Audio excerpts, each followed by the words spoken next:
So why did you decide to come in tonight? Was it the holidays? I'm trying to fix my mind.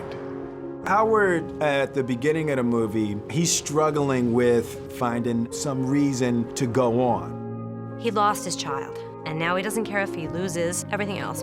We just can't let that happen. In this process, he writes letters to love, time, and death. And then the unexpected happens, and they actually respond.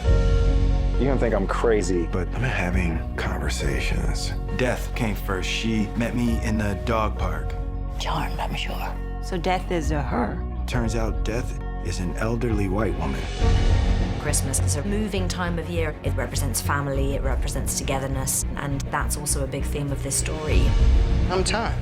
Go ahead, ask her if she can see me. It sort of reminded me of It's a Wonderful Life in a sense that we can all stop and listen and learn something from someone else. I'm love, and I'm the fabric of life.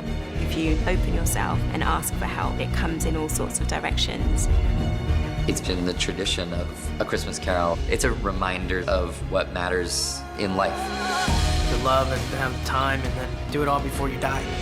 What if love, death, and time are trying to help you?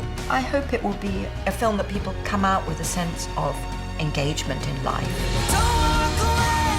The point of this is that you put one foot in front of the other, and one day you can look around and you can feel the sunshine on your face again. It's a profound connection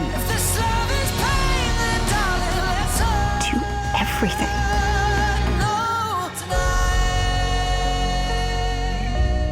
you're not here to take me, are you? No, Howard. I'm here to ride the F train with you.